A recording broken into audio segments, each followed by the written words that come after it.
غوث اعظم علی رحمہ فرماتے کہ شعبان کے اندر 5 حروف ہیں. پہلا شین ہے، دوسرا عین ہے، تیسرا با ہے، چوتھا الف ہے، پانچواں نون ہے. وہ کہتے ہیں کہ شین سے اشارہ جو ہے وہ شرف، بلندی اور عظمت اور مرتبے کی طرف ہے، شرف کی طرف ہے. اور عین سے عبارت علو یعنی بلندی کی طرف ہے. اور با سے عبارت بر یعنی بھلائی کی طرف ہے. اور الف سے اشارہ الفت یعنی محبت کی طرف ہے. اور نون سے اشارہ یہ نور کی طرف ہے. چونکہ اس مہینے میں اللہ تبارک و تعالی یہ ساری چیزیں اپنے بندوں کو عطا فرماتا ہے، اس وجہ سے اس مہینے کا نام شعبان رکھا گیا. اللہ تبارک و تعالی اس مہینے میں امت محمدیہ کو، اپنے بندوں کو شرف، مرتبہ بھی عطا فرماتا ہے، بلندی بھی عطا فرماتا ہے، بھلائی بھی عطا فرماتا ہے، الفت بھی عطا فرماتا ہے اور نور بھی عطا فرماتا ہے. اس وجہ سے اس مہینے کو ہم شعبان کہتے ہیں. شعبان کا مہینہ چونکہ رمضان سے پہلے آتا ہے، لہٰذا جس طرح ماہ رمضان میں روزے اور تلاوت قرآن کا حکم ہے، اسی طرح ماہ شعبان میں بھی اس کی بڑی اہمیت آئی ہے. اسی وجہ سے ہمارے بزرگان دین کی طرف سے یہ چلا آ رہا ہے کہ ماہ شعبان میں ہم کثرت سے قرآن خوانی کرتے اور کرواتے ہیں. تو ماہ رمضان المبارک میں ہم قرآن کی تلاوت زیادہ کرتے، روزے کثرت سے رکھتے، ذکر و اذکار زیادہ سے کرتے. تو سیم انہی کاموں کا حکم ماہ شعبان میں بھی ہے، تاکہ رمضان کا جب ہم استقبال کریں اور جب رمضان کا مہینہ پائے تو ہمارے نفس کو عبادت کرنے کی عادت پڑ چکی ہو. اب شعبان میں ہم روزے رکھیں گے، رکھتے رکھتے جب ہم رمضان میں داخل ہوں گے تو پھر ہمیں بوجھ اور تکلیف نہیں ہوگی. جب ہم قرآن کی تلاوت ابھی سے کثرت سے کرنے لگیں گے تو ماہ رمضان میں تلاوت کرنے میں ہمیں تکلیف یا سستی کے ہم شکار نہیں ہوں گے. حضرت انس رضی اللہ تعالیٰ عنہ فرماتے ہیں کہ شعبان کا مہینہ آتا تو مسلمان قرآن کی تلاوت میں مشغول ہو جاتے. یہ صحابہ کرام کیا کرتے تھے؟ حضرت انس رضی اللہ تعالیٰ عنہ فرماتے کہ جب رمضان کا مہینہ آتا تھا، شعبان کا مہینہ آتا تھا تو مسلمان قرآن کی تلاوت میں مشغول ہو جاتے، اپنے مالوں کی زکوٰۃ بھی ادا کر دیتے تاکہ کمزوروں اور مسکینوں کو بھی رمضان کے روزے کی طاقت ملے. وہ کرتے یہ تھے کہ دکان وغیرہ کا سارا حساب لگا لیتے تھے، جس کا قرضہ ہوتا تھا قرضہ ادا کر دیتے.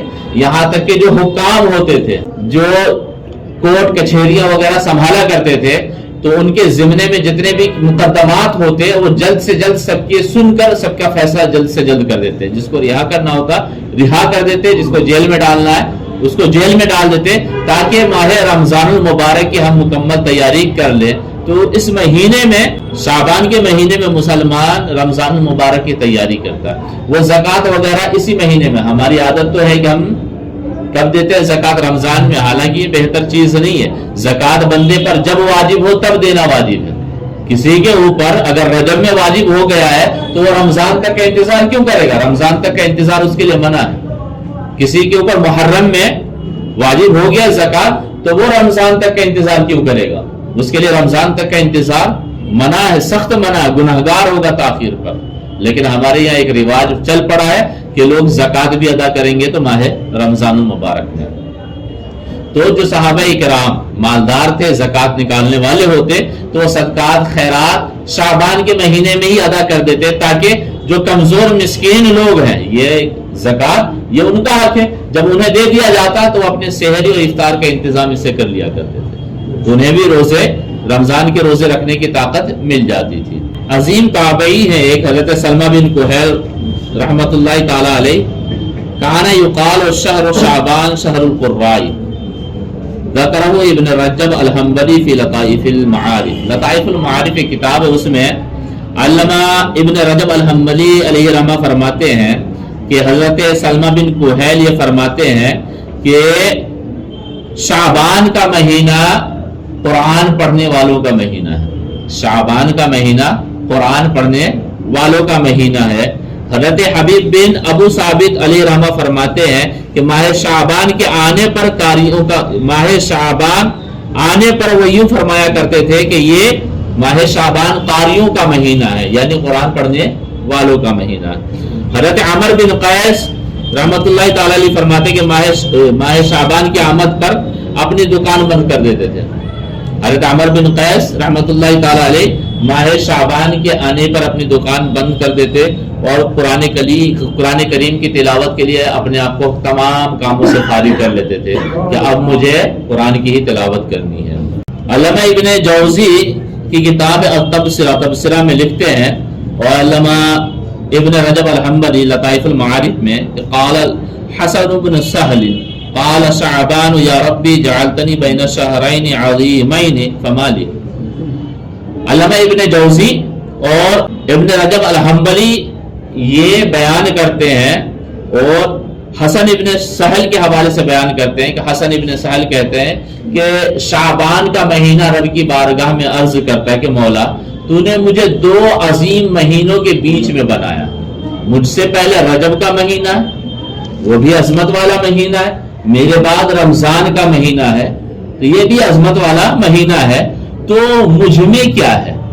شعبان کا مہینہ اللہ تبارک و تعالیٰ کی بارگاہ میں عرض کرتا ہے کہ مولا مجھے تو نے دو عظیم مہینوں کے درمیان میں بنایا ہے، رکھا ہے، مجھ سے پہلے رجب ہے، میرے بعد رمضان ہے، تو مجھ میں کیا ہے؟ مجھ میں کوئی فضیلت یا کوئی عظمت یا کوئی برکت کی چیز ہے؟ تو اللہ تبارک و تعالیٰ ارشاد فرماتا ہے جعلت فیک قراءۃ القرآن، میں نے تجھ میں قرآن پڑھنے کو رکھا ہے، میں نے تجھ میں قرآن، میں نے تیرے اندر قرآن کی تلاوت رکھی ہے، اللہ تبارک و تعالیٰ ارشاد فرماتا ہے۔